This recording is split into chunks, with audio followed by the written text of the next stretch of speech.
Hi Founder fans, Jason here. Welcome to Founder of the Day, and today we will talk about treason. That's right, thank you so much for coming.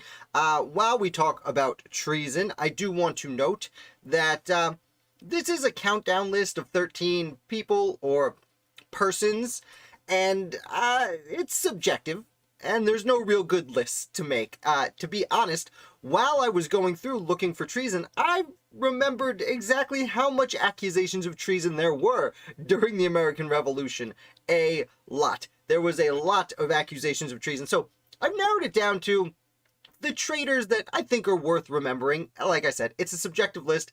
These are my opinions. As we get into the top 4 or 5, those are real famous traitors that are a little bit more fun to be talking about, but this is a live stream, so let me know you're here as you arrive. I will just fix something up here, and here we go. Are you ready to get into it? I'm ready to get into it. Our first traitor are the American Revolutionaries. Now, I know this is kind of a cop-out, but we always want to remember that the American Revolutionaries were, in fact, in the eyes of their king, committing treason. All of them. They were all traitors to the crown.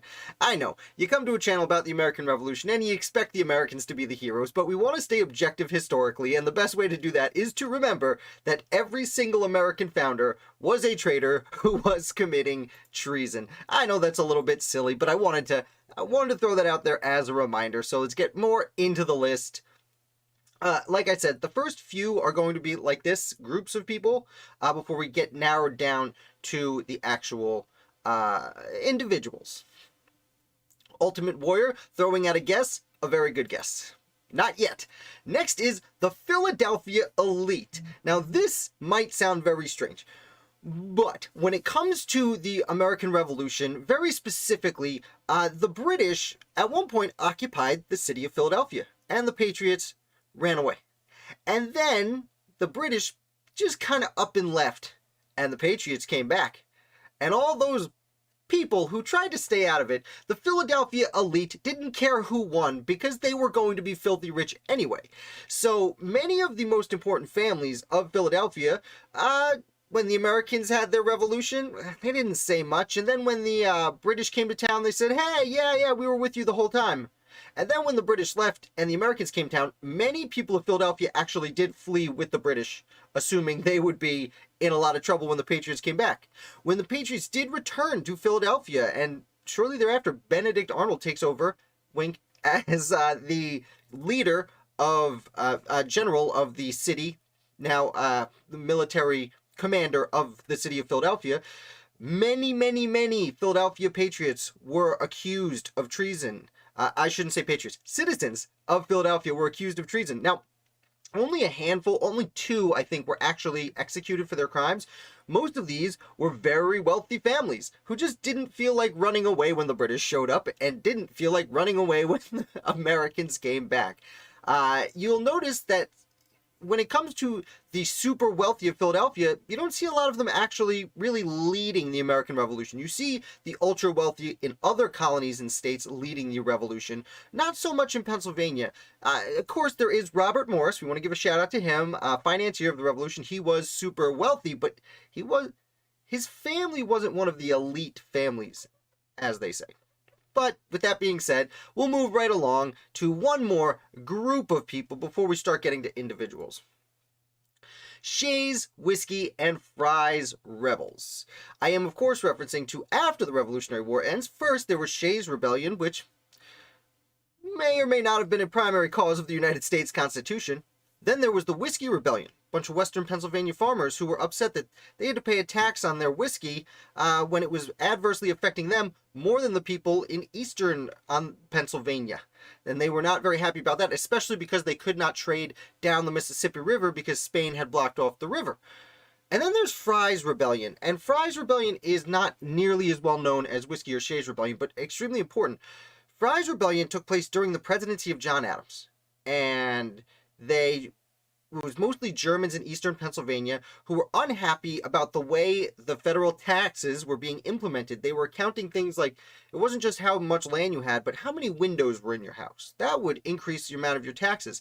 And there was a little rebellion then. As with all 3 of these, they were accused of committing treason after the revolution was won. So these are early people accused of committing treason.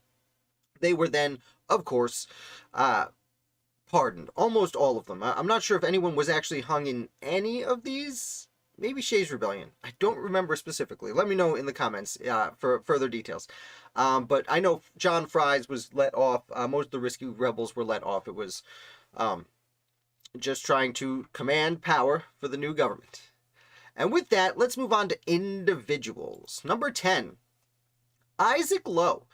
Isaac Lowe was one of, if not the leaders, if not the leader of pre-revolutionary New York. He was so important that when New York came together and their colonial assembly was dissolved by the royal governor, like the other future states, New York came together and decided, hey, we're going to have a provincial government. Essentially, a shadow government to run things. They all did it, don't worry. Isaac Lowe was chairman of the provincial government. Before it was even a provincial government, it was a committee. First it was the committee of 51, then the committee of 60, then committee of 100. And that's how many people were in these 3 consecutive committees. And Isaac Lowe was sent to the First Continental Congress and signed the First Continental Congress, Declaration of Rights and Grievances at the end of the First Continental Congress, and the boycott on British goods. He then goes back, and then independence is declared. And despite really being one of the top 2 or 3 people leading New York into the Revolution, he does not like the Declaration of Independence. He thinks that's a step too far. We want to go to war. Yeah, we want to go to war with the king, but we don't want to throw off the king. And Lowe actually ends up joining the rebels. Interestingly, Lowe ends up going back and joining the Loyalists and going over to England. Interestingly, though, Lowe's brother Nicholas Lowe remains a patriot, and it divides the brothers. Nicholas never really had the stature of his brother Isaac. I believe Nicholas kept the papers for Rufus King, if I'm not mistaken, when Rufus King goes overseas as the second minister to Great Britain. And again, that's Isaac's brother, Nicholas. He also would start a bunch of towns in upstate New York. As opposed to speculating in land like many people did, Nicholas Lowe would buy land and build a town. And instead of just leasing out property to people and saying, go build yourself a town, he'd build a town to attract residents, which I thought was interesting. Real quick, before we move on to the next person, Grey Wheels, weren't a lot of German Hessians that stayed after the war? Yes. I'm going to respond to that question at the end, actually, because I have a personal story about that. Son of Hawaii, aloha, welcome. I'm assuming it's much earlier there than it is here. Nick, welcome, as always. Let's move on to our next traitor in the ranks, if you will. William Franklin. Now, this one's a stretch. You may or may not know William Franklin is the son of Benjamin Franklin, American Revolutionary, and the father of William Temple Franklin, American Revolutionary, who served as his grandfather Benjamin's secretary overseas during Franklin's famous travel to France during the Revolution for his ambassadorship. William in the middle did not join the cause. He was, you may know, Royal Governor of New Jersey. That's a pretty sweet position, and not so easy to join the rebels who want to throw off the king that's been so good to you your whole life. It did drive a wedge between Franklin and both his father and his son, because he was so dedicated to the king. Now, again, he never really is accused of being a traitor to the Patriots, so this is a stretch. He instead is a loyalist who is arrested and brought into captivity, eventually escapes. He basically is let go, and I believe spends the rest of his life over in England. But he was kind of a traitor to his family and the Franklin name. So I did want to throw William in over here. Let's see who's next. Jonathan Dayton, number 8. Now, Jonathan Dayton is an American patriot. So I felt guilty putting him on this list, but the story's worth being told. And as I said, this is a subjective list. The order doesn't matter. These are just stories I think you'd be interested in knowing when we talk about treason during the American Revolution. Jonathan Dayton was the son of Elias Dayton, I think it's pronounced, who was an important brigadier general in the New Jersey militia during the war.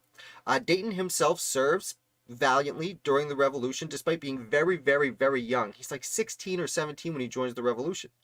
He's only in his late 20s, I think 26, when he goes to the Constitutional Convention and signs the United States Constitution. And this gentleman is the youngest person to sign the Constitution.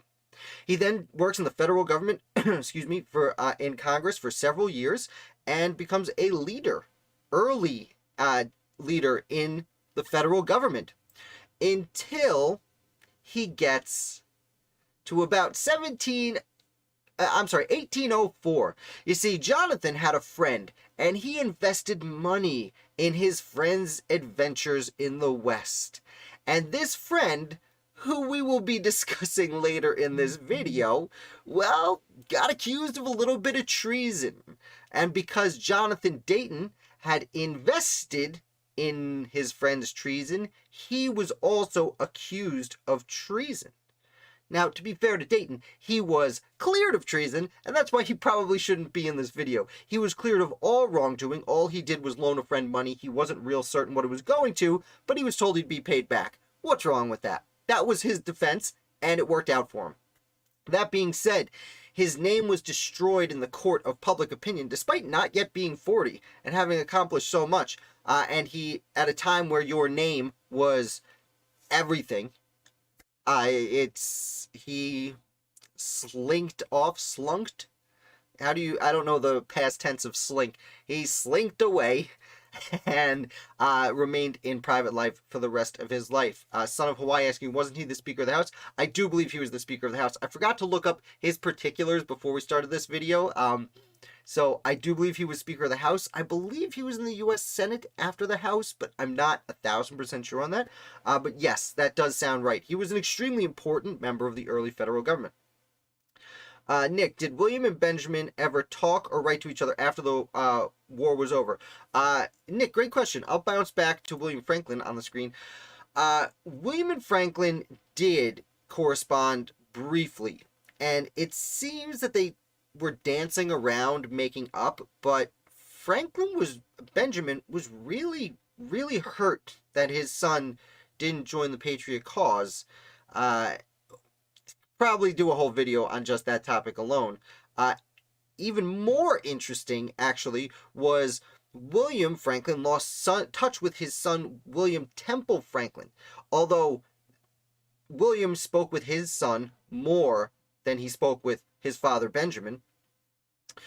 And because of this, when Thomas Jefferson comes back from France to become Secretary of State, there was an opening in the position of Ambassador to France. And William Temple Franklin, this guy's son, Ben's grandson, really wanted that job. He had been in France for 10 years, serving as his father's secretary, then staying when his father left to serve as secretary to the delegation in France. He was very prepared for that position. Unfortunately for him, people said, but his dad's a loyalist. And that really hurt him, and he didn't get the job for that reason. To be fair, the job went to William Short, who was already serving as a consul over there. And Short, I've discussed before, ends up going all over Europe and being an extremely important part of European diplomacy during the George Washington, John Adams, and into the Thomas Jefferson administrations. Short would then quickly be replaced by Gouverneur Morris, though. Washington would send his own guy once he took charge. Great questions, though. Jonathan Dayton, we just discussed. Now, number 7, treasoner, number the 7th. You know what? We're going through it pretty quick. I'm going to take a sip of water. For the suspense. And number 7 is Thomas Hickey.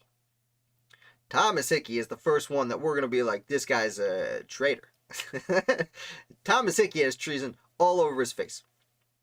Now, Thomas Hickey was born in Ireland and joins the British Army. Comes over, fights in North America on several occasions.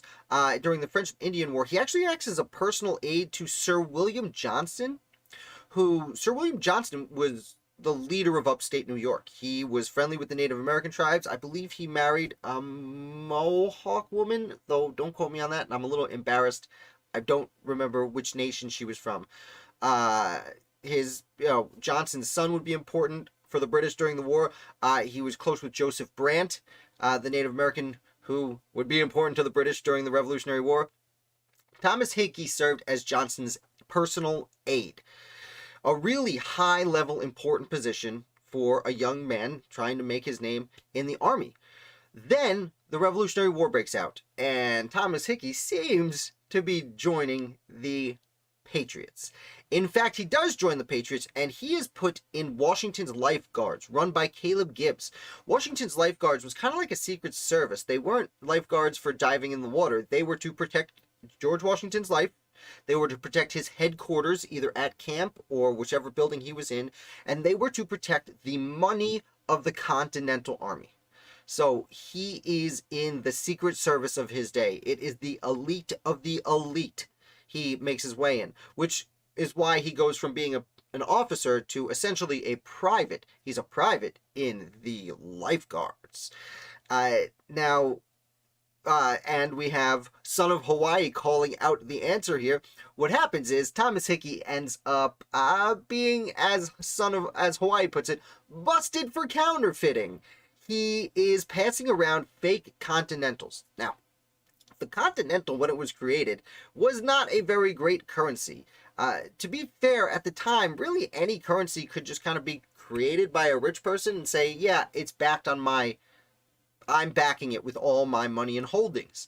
And that's more or less what the Continental Congress did with the Continental. They said, okay, everyone buck up. Who's got some cash to throw in to back this currency?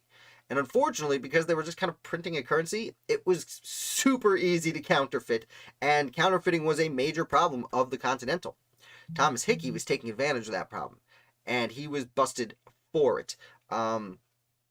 He actually ends up, not only is he busted for that, but Thomas Hickey ends up being accused. Now, he is tried, convicted, and hung for his crime of treason against the army. He is also accused of being part of a conspiracy with David Matthews, the mayor of New York City, to kidnap George Washington. Now, this has never been proven. We have really there's no way to back this up. But a lot of people seem to think that he was part of this plot. And being in the Lifeguards would have made him the point man. He would know where everything is. He would know where Washington, when and where Washington was going to be. Like, think about how much a president's body man knows about him, right? Now, although that's not precisely what he's arrested for. I'm going to pull it up. I had it right here. I know I'm super bright colored now. I meant to make it smaller. I had the quote here, Washington's quote for Thomas Hickey. It's a little bit long, but I'm going to read it. So, quote, this is what George Washington published to the entire Continental Army in an attempt to make sure no one else did anything stupid like this. The unhappy fate of Thomas Hickey, executed this day for mutiny, sedition, and treachery. The general hopes will be a warning to every soldier in the army to avoid those crimes, and all others so disgraceful to the character of a soldier, and so pernicious to his country, whose pay he receives, and bread he eats. And in order to avoid those crimes, the most certain method is to keep out of the temptation of them, and particularly to avoid lewd women, who, by the dying confession of this poor criminal, first led him into practices which ended in an untimely and ignominious death. So, you don't want to get in trouble for doing crimes against the army you're in? Watch out for those lewd women. Thanks, George. What's interesting is this is not the last time we will be talking about it. I don't personally feel comfortable using the term lewd women, like President Washington, or General at the time Washington did. But I see some people left. Sorry about that. But we will be running into another lady we're going to come back across this topic. Now, before we move on, I want to point out Thomas Hickey doesn't have an image we know about. This image is actually from the video game Assassin's Creed 3. Not going to get too much into it, but if you like history video games, Assassin's Creed, you probably know about already. Number 3 is a lot of fun because you can actually play in the American Revolution, essentially. Some of the history is off. It is a video game, but it's cool because it's got people like Thomas Hickey in it. Another person, a doctor, we'll be talking about soon. Nick, who I know Nick is very excited for, will be on the list. There's a handful of other people who are... Oh, actually, Nicholas Biddle is one of the people, and that makes me sad, because Nicholas Biddle was a patriot. But anyway, if you want to go and actually play a game where you're, with good graphics, where you're at Lexington and Concord, Assassin's Creed 3, it's like 10 years old. It's a fun game. Moving along. Aaron Burr. There he is. He's pretty far down the list from what you might expect. Aaron Burr. Now, before we were talking about Jonathan Dayton, we mentioned he loaned a friend some money, and that friend was Aaron Burr. Now, time out. I am probably considered an Aaron Burr apologist. I don't mean to be. I try and be objective. Like I said all the American patriots were committing treason. So, give me a break. That out of the way, Aaron Burr... Usually people think Aaron Burr was terrible for his duel with Hamilton, and like, while people were unhappy about that, well, no one considered that treason. That was just something people did. He happened to kill Alexander Hamilton, but hey, Alexander Hamilton could have killed him if he was a better shot. Though, it's probable that Alexander Hamilton shot in the air to waste his shot. Let's not get into the duel. Done videos on that. I'll do more videos on that. Yes, plays with squirrels. It is fun to explore colonial Boston and New York in that game. And you can literally go to Concord.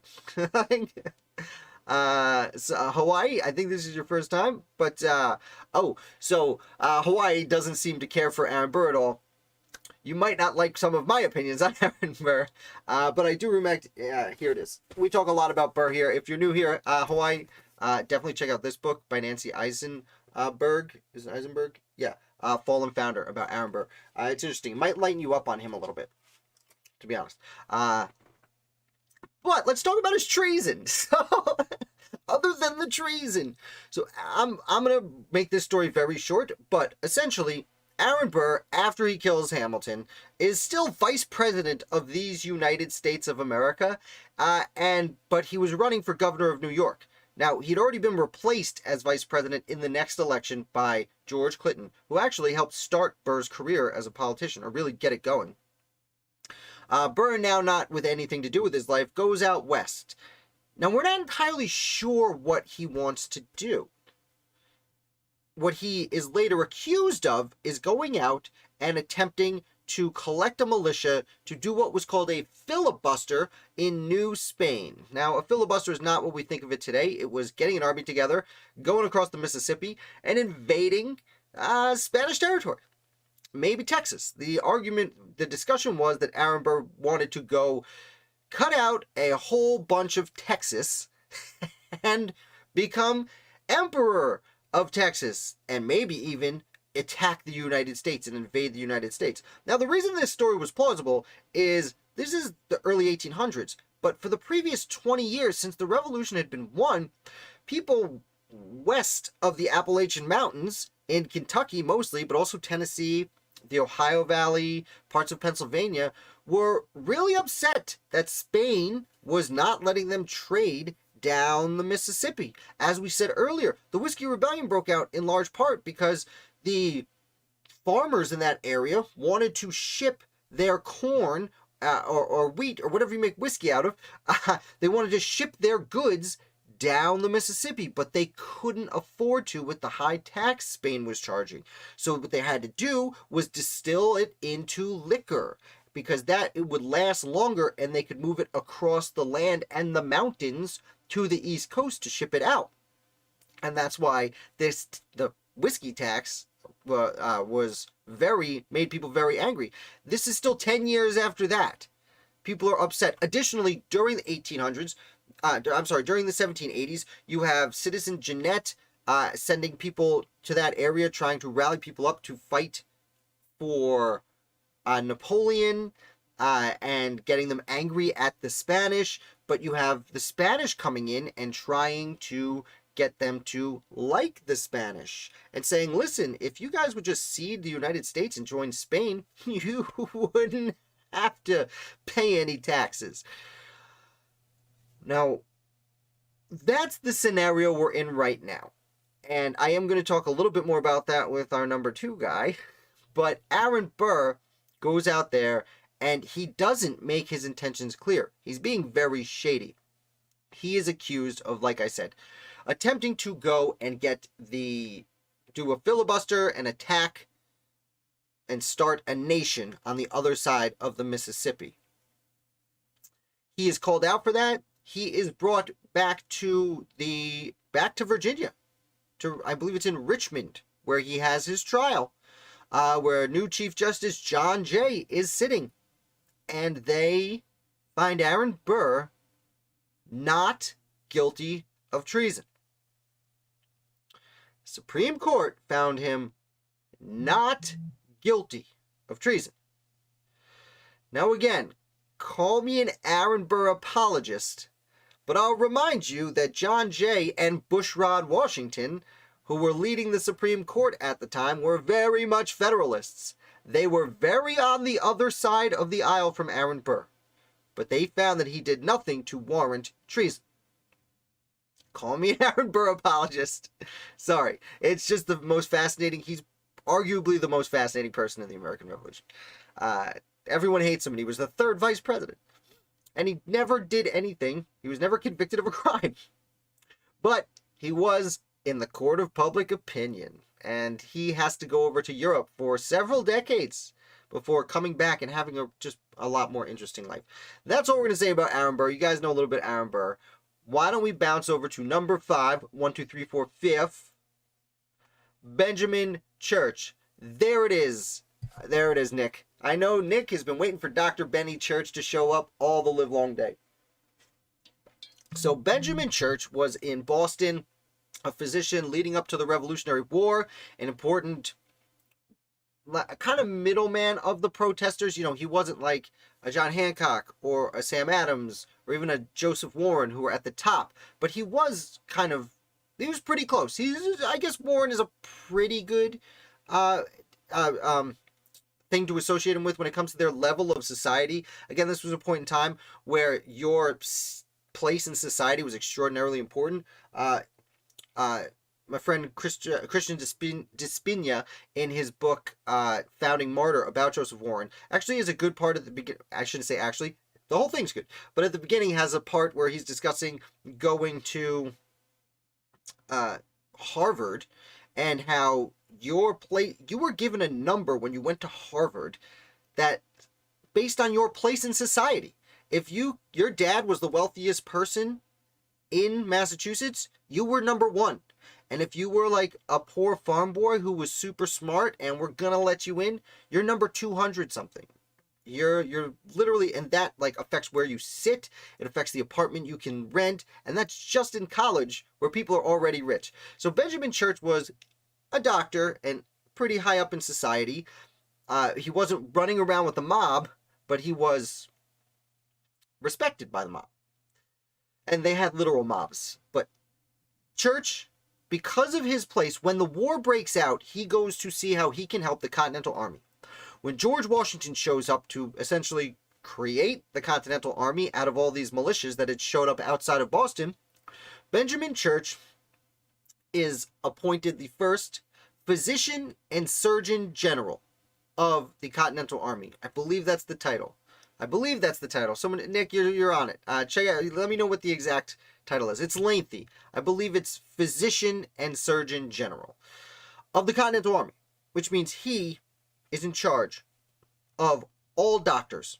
He's in charge of all medicine, all hospitals, all of everything to do with healing soldiers. Benjamin Church is put in charge of. That's in June of 1776. Within 2 months, he is accused of treason and he leaves. So, essentially, what was happening is before the war broke out, some of these people who were rebels were in Boston, and they got to know General Gage, who came over to be military dictator of Boston. Church was one of these people. When the Patriots start this army, Church is still sending letters about the army to Thomas Gage. And as we discussed before, when Mr.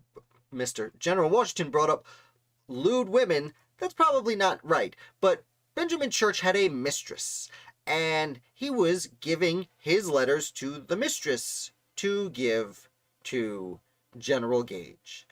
The mistress had other lovers, and it's hard to tell if she gave the information to... Oh, one of her lovers was a soldier in the Continental Army. It's hard to tell if she gave that soldier the information, or if he happened upon it. But either way, he left with it, and he brought it right to General Washington to be like, look at this. Benjamin Church is still communicating with General Gage. Nick, thank you so much. The title is Chief Physician and Doctor General. It would change to Surgeon General. It's what we know as Surgeon General nowadays, essentially. Thank you, Nick. So, Benny Church is caught. Now, they confront him on this. He is eventually, again, he's the first person in charge of the army. He is then removed from his position, accused of treason. I believe they let him go, and eventually he gets on a ship to sail over to England, and like he's essentially paroled. He gets on a ship to sail over to England, and the ship vanishes. Lost at sea, a surprisingly common end to stories here at Founder of the Day. And that is Dr. Benjamin Church, Chief Physician and Doctor General, as Nick is nice enough to point out for us. After this, the hospitals, the director of hospital position is a fascinating story from there on out, between William Shippen and John Morgan. Friends, like frenemies, is that the weird word? I feel cheesy saying that word. The frenemies who fight about hospitals for several years after that. So that story continues. It's fun. We'll talk about that another time. And let's move on to number 4. Edward Bancroft. Raise your hand if you know who Edward Bancroft is. Edward Bancroft is a fascinating character. Born, I believe, in Massachusetts, somewhere in New England. Ends up traveling to London, studying for a while. He then travels to South America to do some experimentation. He's a doctor. He trains as a physician, but he's more of a scientist.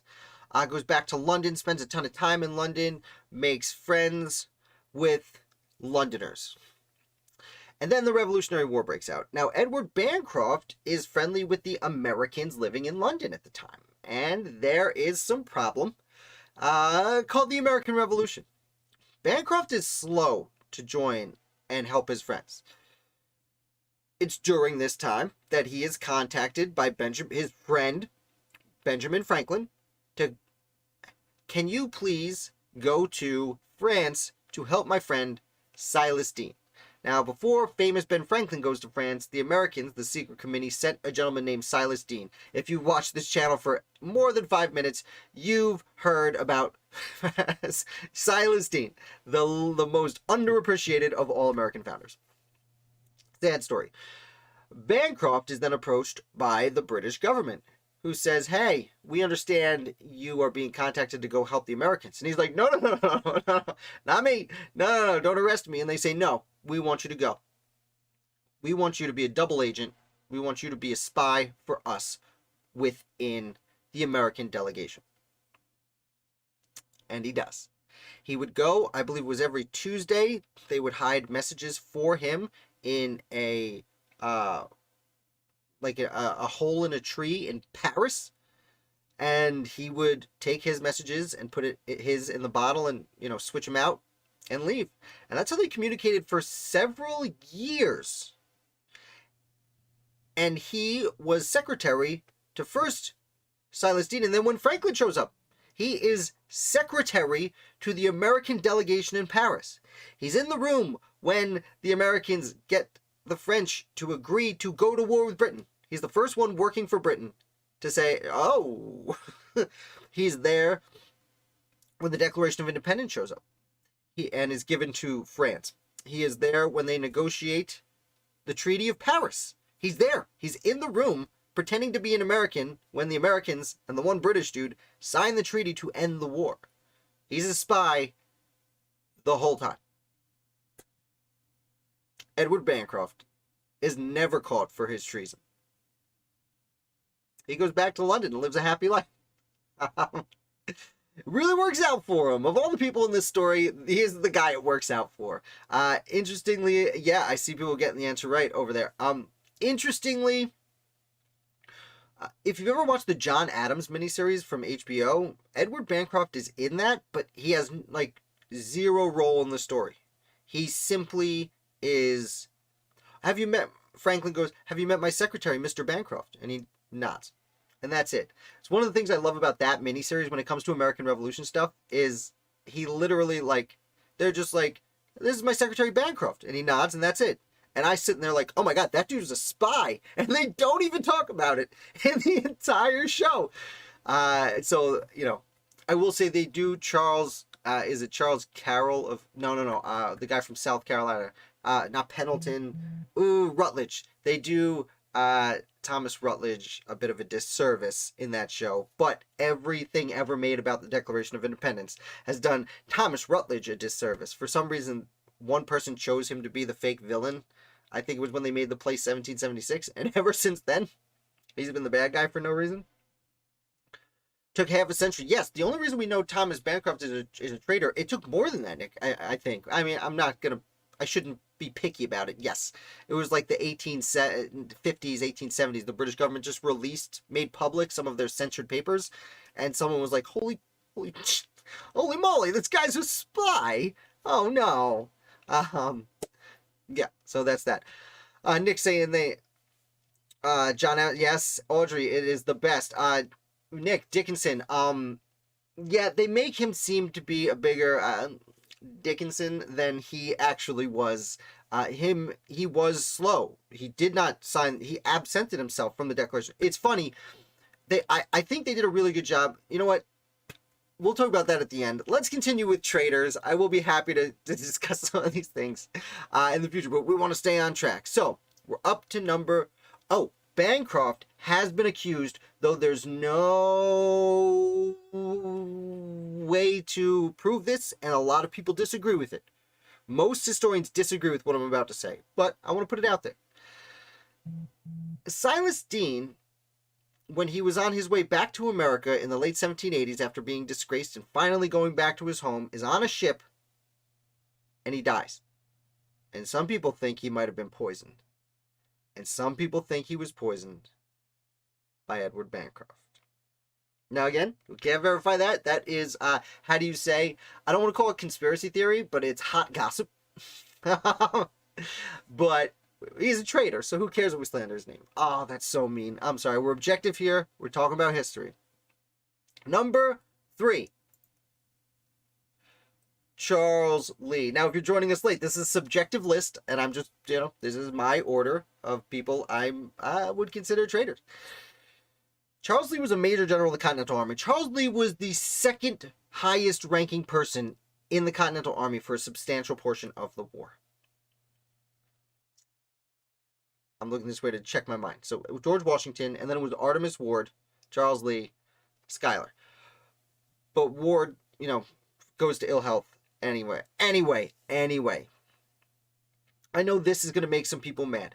Now, Charles Lee is famous for being the guy at Monmouth who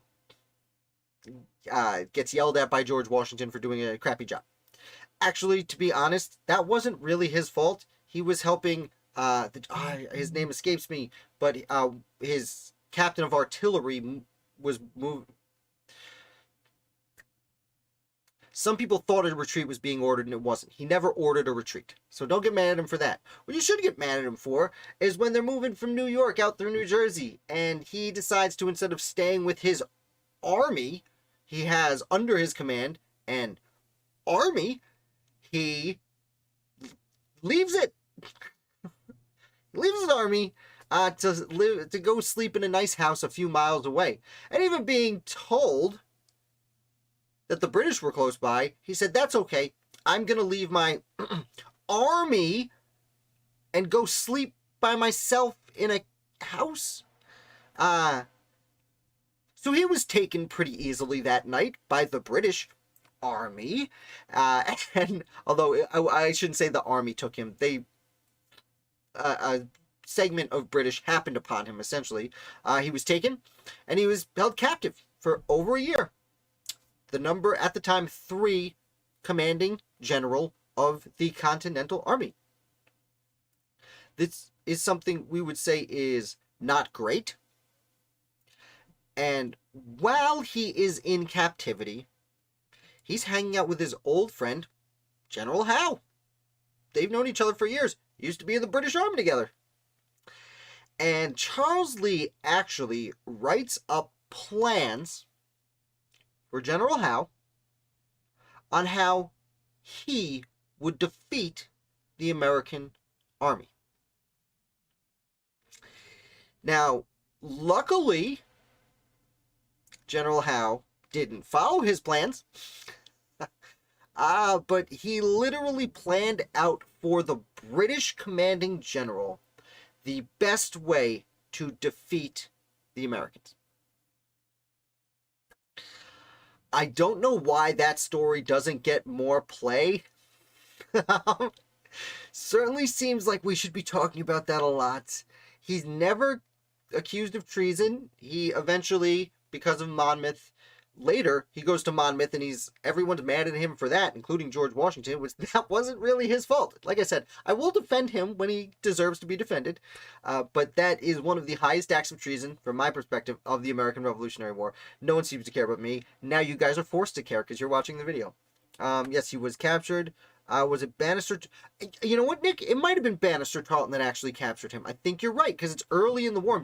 Everyone's still in the north. The British haven't started their Southern strategy, I believe it's called.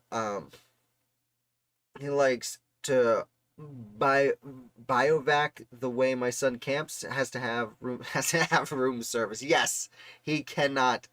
He was glamping, I suppose. Speaking of Assassin's Creed, yes, squirrels. Lee is one of the villains in the Assassin's Creed game we were speaking about earlier. That's why I was being so cautious with what I was saying. I didn't want to give him away. Tar and Feather the Traitor. I've actually heard, I'm not going to get too into the specifics. I have a friend, someone I've interviewed before on the channel, who has found a letter linking Lee to something even more treasonous. So he's on the list for something I know of someone researching right now. I know that sounds shady and garbage when I'm talking about history, but I know a historian who's currently digging that it's not something that might make Charles Lee look even worse. And we'll leave it at that. And from there, Bivac. Yeah, I just couldn't make it out on the screen. Like, the words are kind of small over here. I thought it was, the I's and the L's look similar. I thought it was Blovial was the word you were using with camping. Because I believe Blovial is like terrain. Let me know. That is not science. That is science I'm not familiar with. I know it from a video game. Basically. Okay. Number 2. We got 2 people left. You probably know one of them. Is it this one? James Wilkinson. Slippery Jim. Yes. Even worse. Slippery Jim. So, Slippery Jimmy over here He's from Maryland. I'm pretty sure he is from a prominent enough family where he gets brought in very quickly. He serves as an aide-de-camp to, I want to say Greene at first. He serves as an aide-de-camp to a few generals in the Continental Army early in the war, until he attaches himself to Horatio Gates. Now, Horatio Gates, like the aforementioned Lee, fought in the British Army, and he was the first person named as a brigadier general in the Continental Army. He's the highest ranking brigadier general. Then, he, makes his way up, is promoted to major general. Granny Gates, yes. He's promoted to major general, brings James Wilkinson along. Wilkinson is now serving with a really high-ranking general, and, as you know, Gates ends up being really important to the war, especially at the Battle of Saratoga. James Wilkinson is there with Gates at Saratoga. Now, there's another person at Saratoga whose name we're not going to drop quite yet. Wink, wink. But the Battle of Saratoga is won. Horatio Gates has to send someone to Philadelphia to tell them they won. And he chooses James Wilkinson. Now, it was customary to choose one of your aides-de-camp to make this ride, to have the honor of telling Congress news about the victory. It's an honor to be the person chosen to do that, and Gates selected Wilkinson to be this person. Wilkinson, he rides, but he doesn't ride very fast. He actually rides really slow. He actually takes a lot of time. He even gets to Philadelphia and doesn't go right to Congress. First, he goes and courts a young lady, one of the Biddle family. Actually, shout out to Jane.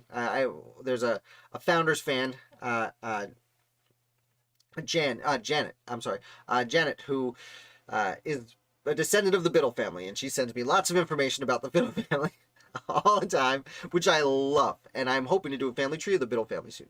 But he talks to the Biddle family for a little bit, and then heads on over to Congress, finally says, hey, we won Saratoga, isn't that good news? And they're like, yeah, that's great news. He's like, hey, the person we're not up to yet did absolutely nothing. Horatio Gates did all the hard work. Oh, and by the way, I did super awesome. And everyone believes him. And he is given a promotion to Brigadier General, because he told them he did a lot more than he actually did.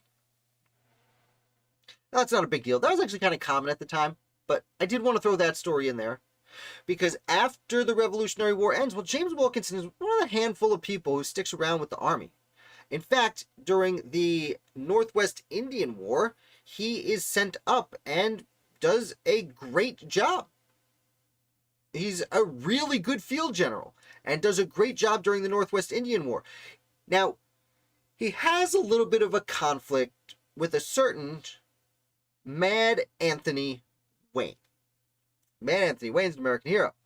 But they were both essentially brigadier generals, made their way up, promoted to major generals throughout, from between the Revolutionary War into this Northwest Indian War. George Washington takes over as president during the Northwest Indian War, and the army is kind of already there, and they have to assemble it into a national army instead of a bunch of militias kind of working for the Continental Congress, more or less mercenaries. Militias turned mercenaries. Really weird situation. Either way, turns out Anthony Wayne really hates James Wilkinson. Like, really hates him, doesn't invite him to the Christmas party. Literally. Wait, what was the Christmas party story? Is it that, it might be that Wilkinson didn't invite Wayne to his Christmas party. One of them had a Christmas party and didn't invite the other one. I know there's an actual Christmas party story. I'm not just saying, hey, didn't invite him to Christmas. No, there was a Christmas party. One or the other didn't invite the other one, even though it was at camp. So, a lot of bad blood there. And it actually turns out that Wayne and Wilkinson are both up for the job after St. Clair's defeat, when Arthur St. Clair is removed as commanding general of the Northwest Indian War. The decision comes down to Wayne or Wilkinson to be the new commanding general for the reorganization of the army. Several people had written back to Washington about Wilkinson's questionable behavior, including Wayne. Wayne is, of course, given command of this army. It's not the United States Army, it is the Legion of the United States, I believe is the nomenclature. So many names to remember. And Wayne creates the Legion of the United States, and he still wants to get rid of Wilkinson. And in fact, he writes to people that he has dirt on Wilkinson, that he's going to be able to get him not only fired, but like destroyed him. Like, Wayne was preparing to, what we today would call cancel James Wilkinson. For actually really good reasons. And that's when, unfortunately, Mad Anthony Wayne dies before he has that opportunity. Now, during this time, Mad Anthony Wayne had already helped win the Northwest Indian War and create the first United States Army called the Legion of the United States. And then he dies.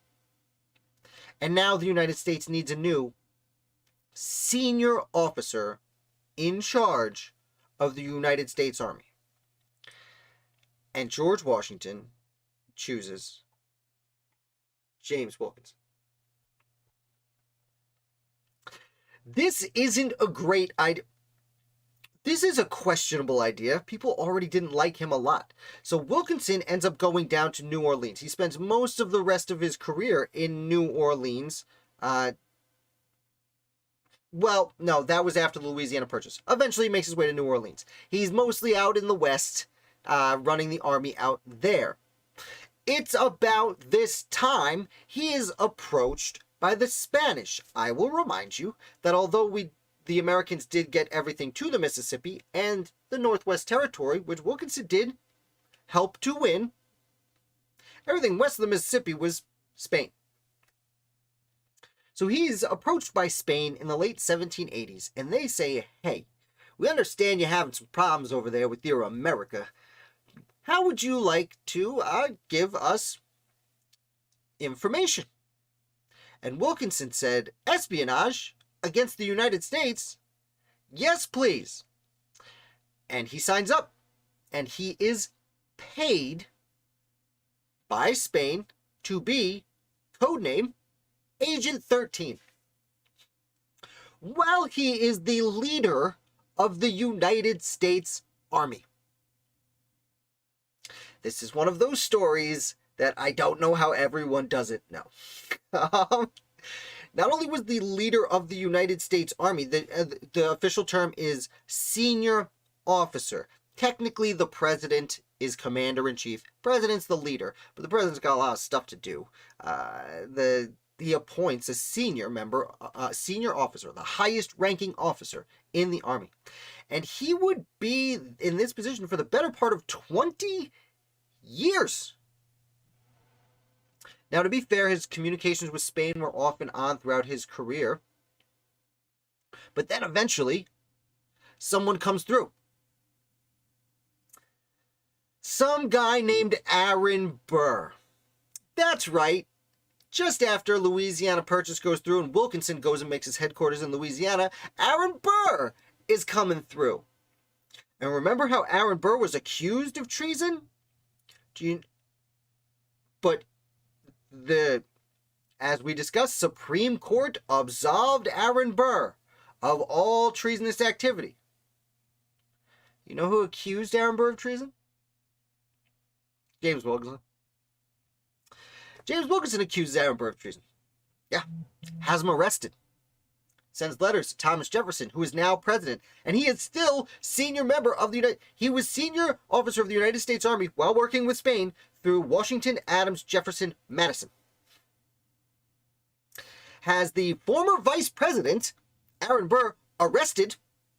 Sends letters to the current president, who used to be, the President Jefferson, who didn't like Burr at this point, had replaced Burr with a different vice president, says, hey, I got Burr.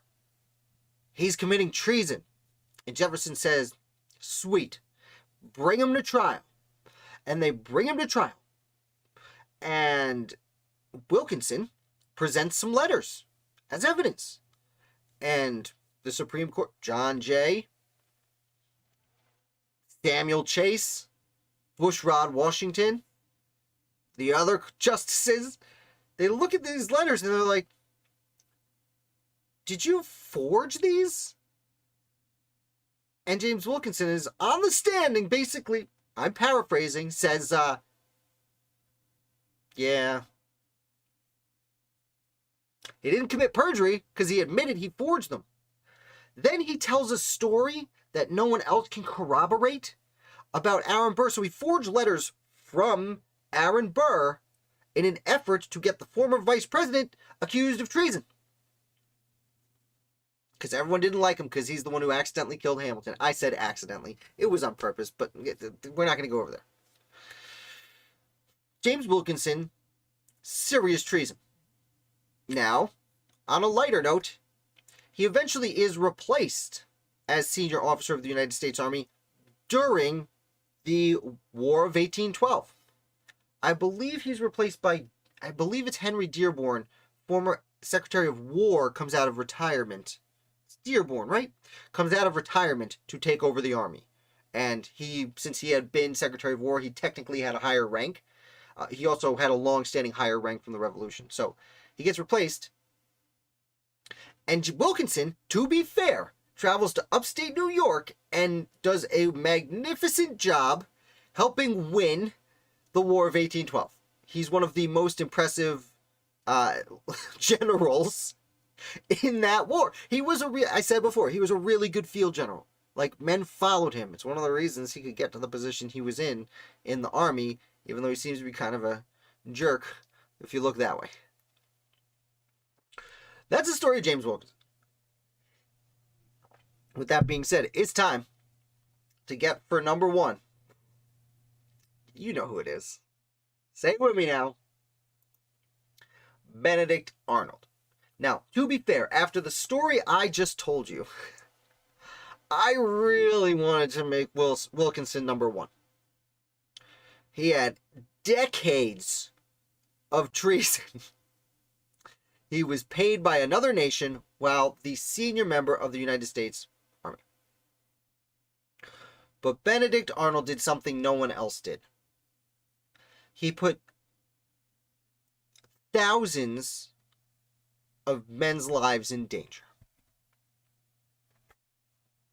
for his own gain. Now, some of you seem to be here for the first time, so let me just do my little Benedict Arnold spiel. Benedict Arnold was an American hero. Is an American hero. Let that sink in for a second. Now, before you go, you have to understand that before you can actually comprehend the weight of Arnold's treason. It's not just some guy doing some treason.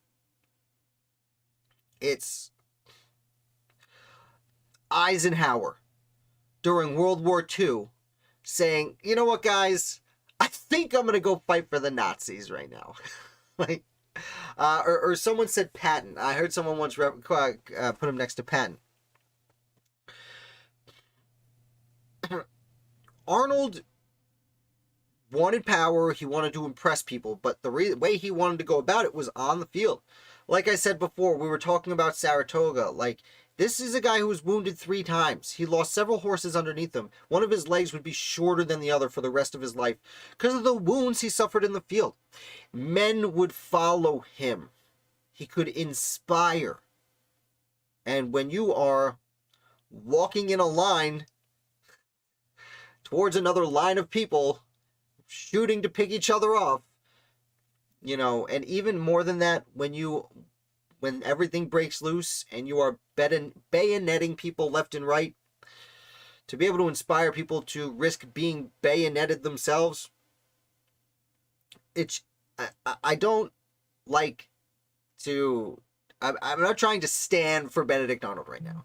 I'm trying to help you draw the picture of what the situation was when Benedict Arnold committed his treason. I'm seeing people kind of doing the same thing over here. He was screwed over on several occasions. And yeah, he was kind of a jerk to be around. But he poured his fortune into the war. He was screwed around kind of a bit. Actually, at the very end, I'm skipping most of the story. Go read about Benedict Arnold. I've made videos about Benedict Arnold. Actually, the one I did with Michael Troy is a lot of fun. That we had a nice discussion about him. But at the end, Benedict Arnold is in command of Philadelphia. And he is literally leaving Philadelphia because he was going to New York because there was a tentative agreement to buy giant portions of upstate New York for Arnold to then build properties to sell at an affordable rate to his soldiers. He didn't think that Continental Congress was going to be able to pay his men, and he wanted to reward them. They were promised pay, and if they won't be paid, he wanted to reward them with the opportunity to own some property and have a family. And he was on a horse, left Philadelphia, and a rider catches up with him and says, "Hey, you're being put on trial by the Continental Congress right now. You need to go back. James Reed is accusing you of treason." Not treason, I'm sorry. Accusing you of wrongdoing, misdeeds with how you handled property. I'm not going to get into that. But that was the last straw in many, many straws. He was literally leaving to take care of the soldiers because Congress couldn't do it, and now Congress is calling him back. Or I'm sorry, actually it might have been the state of Pennsylvania was the ones with complaints. And then Washington, who always had Arnold's back. George Washington always had Benedict Arnold's back. The final slap in the face for Arnold really seems to be when Washington sent him an official reprimand for his behavior. And it's like, dude, if I can't count on you, who can I count on?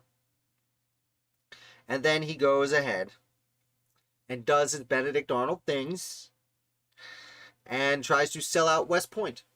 And if it weren't for just the chance of Major John Andre getting caught, like extreme chance that the criminals checked his boots for more money, then Benedict Arnold, well, he might have gotten away with the treason, or he'd still be an American hero. Kind of hard to tell where it would go from there. And it's also interesting, Arnold then goes and fights with the British. He's technically in charge at the Griswold Massacre in Connecticut, but he was on the other side of the Thames, so he was very unhappy when he found out what had happened, that the other officers lost control of their men. And then he's the one who invades Virginia when Jefferson is president, when Jewett, it's not John Jewett, is it John Jewett? Jewett, the Midnight Rider, runs and tells Virginia's legislature ran away to Charlottesville. And then Arnold comes there to chase Thomas Jefferson, who was sitting governor of Virginia. So it's a fascinating, he ends up being still really important to the war after that. Life isn't so good for him, although his family makes a little bit of a name for themselves buying property in Canada. But that's that. And that's Benedict Arnold. So with that, I do see some questions coming in. We can reflect on those for a minute. If you like, I'll make myself a little bigger. Am I blurry? No, looking good. Okay, fair enough. Why do we name an egg dish after him? You know what, Lauren? I'd be interested to know if we named Eggs Benedict before or after Benedict Arnold. Because it seems like a British thing. I don't know. I don't think that's part of a continental breakfast. Although I learned recently, continental breakfast, they mean the European continent and not the American continent. So I'm waiting for my colonial breakfast to be invented, right? That would be fun, actually. I'm sure we could. Actually, James Townsend, his son, probably, that's like his whole channel. So I shouldn't even say that. I could easily find a colonial breakfast. He thought he would be paid back, but was accused of abusing his power in Philadelphia. Yeah, so Philadelphia wasn't just being paid back. They were upset with how he was taking, as we said earlier, the British came and occupied Philadelphia, and the rich people who were there stayed there. And then the British army left Philadelphia, and the Patriots came back in, and the rich people stayed there. And that's why they were, when we were talking about treason, I'll flip back through them. We were talking about treason. We were talking very early on. Anyone just popping in late, here's all the people we discussed. Until here, the Philadelphia elite, who Benedict Arnold didn't like. Because why did they stay here when the British were here, and why are they still here now? So it wasn't just Arnold, it was a lot of people. They were all accused of treason.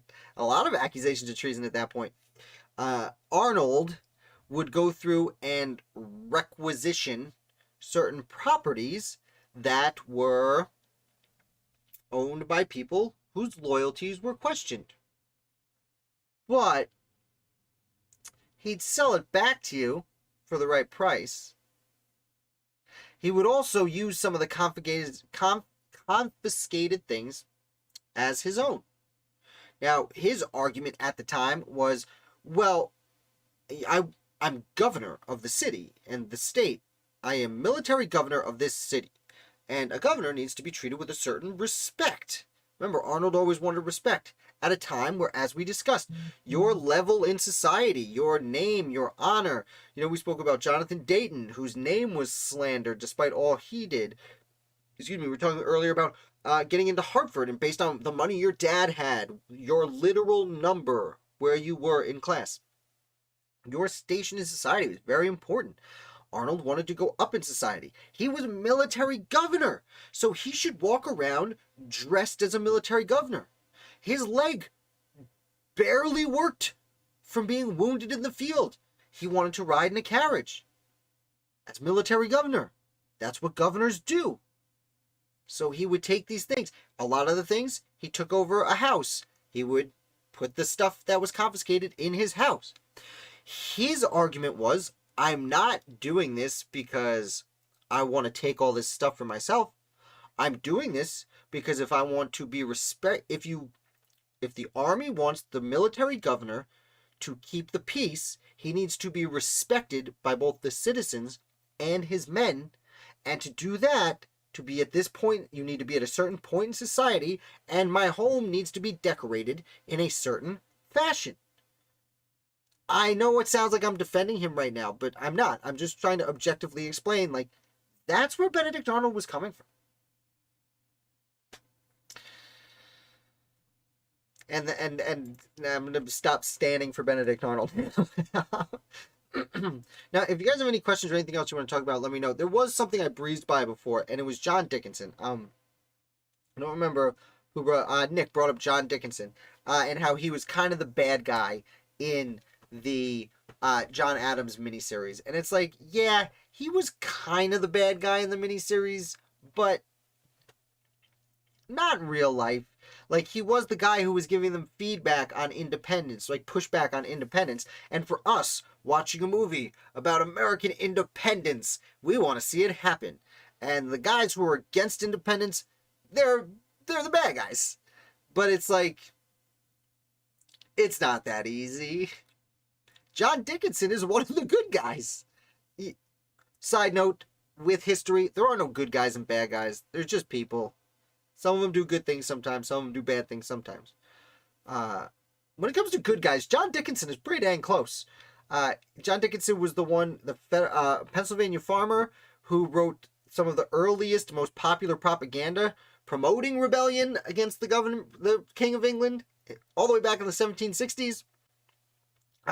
He's often referred to as the penman of the Revolution. Several people get that handle, but he kind of is, because when they go to write the Declaration of Independence, the main problem Dickinson had with the Declaration of Independence is there wasn't another government to replace it with. What do you mean? We're just all going to be separate governments? He would quickly, before the following August, when he was replaced because he didn't vote for independence, he would write the Articles of Confederation. Actually, the Articles of Confederation is the only document of the Revolution to use the word person instead of man. Dickinson would do heavy writing about women's position in the world. As a Quaker, he thought he was very forward-thinking with women and as slavery. That's what I mean. Dickinson is as close to a good guy as you're going to get. Excuse me. Literally, one major document he wrote uses person instead of man. Uh, he also helped write the information that went to the secret committee, the model treaty it was called, which was the basis for all foreign treaties for the first like 100 years of the United States. No big deal. He also, when he leaves the Continental Congress, because he didn't sign the Declaration, he could have, but he didn't. He leads men in the field. Now, he wasn't great at being a soldier, so he doesn't do that for very long, but he goes on to be governor of Delaware, and then governor of Pennsylvania, at exactly the same time. Now, that was mostly because he was waiting for someone else to take over as governor, because Pennsylvania was more impressive. And then he goes to the Constitutional Convention, and is a major player in helping write the Constitution, because, like I said, 11 years before that, his main problem with the Declaration of Independence is there was no Constitution at the time to replace this government. We need another government. He also thought it was a little bit hasty. I mean, John Dickinson's the one who wrote the Olive Branch Petition in 1775, saying to the king, like, hey, king, we really blame Parliament. We don't blame you. Please save us from this out-of-control Parliament, king. You're the only one who can do it. And then shortly thereafter, the king wrote back and said, no. He declared them an open rebellion, is actually what he did, which was basically like, no. No. There needs to be a new biography on Dickinson. That is interesting. So, Dr. Jane Calvert, who I haven't done interviews on the channel in quite a while. There's several reasons for that. I'm gonna bring him back. I really am. I need to bring him back. I'm about to send out kind of like a mass email to several people who have been here and say, hey, do you want to come back so I can get back in the flow of it? And then I have a few people who I've spoken to who I hope will come on.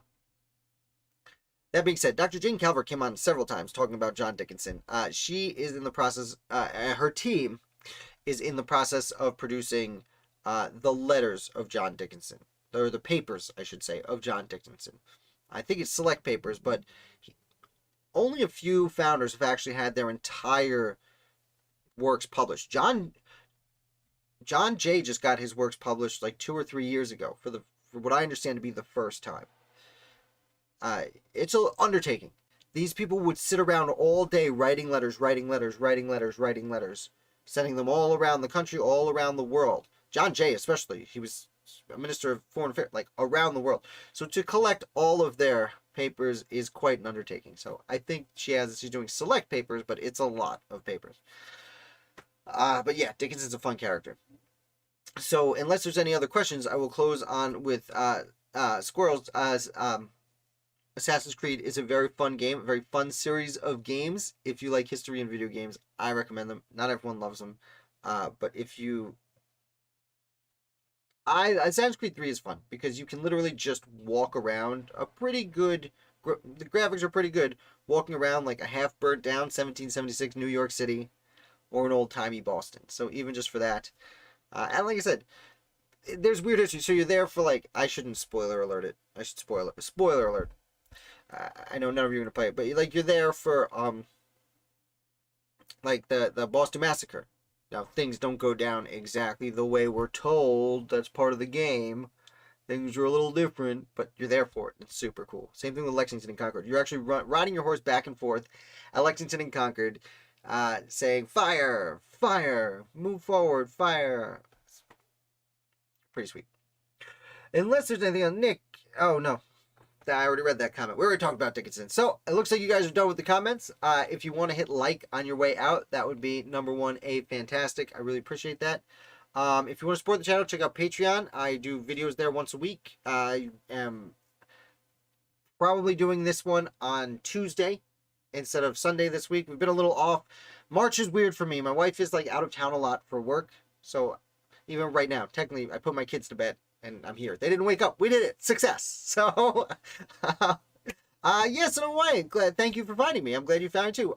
Definitely hit subscribe to the channel and hit notifications when we go live. I don't know when you found me. Tuesdays, every Tuesday, I do a review of a Federalist paper. So we do read-alongs, line by line, trying to learn about the American Revolution. Lauren, always good to see you. Nick, thank you so much for coming. Anyone else? A whole bunch of you here. Every name I see. Squirrels. I'll scroll up. Audrey. Don't remember who else here. Grey Wheels, everyone else. Anyone who didn't comment, thank you also. I will be back with more Founders for you probably Tuesday. I think the next time you'll see me will be the Federalist paper read-along this Tuesday at, I think, 8:30. We usually do them at 8:30. Yeah, that sounds right. I'll be there. You guys are awesome. Have a great rest of your weekend. And toodaloo. I pressed the wrong button. Whoops. Why did that happen? Oh, up. Okay, up.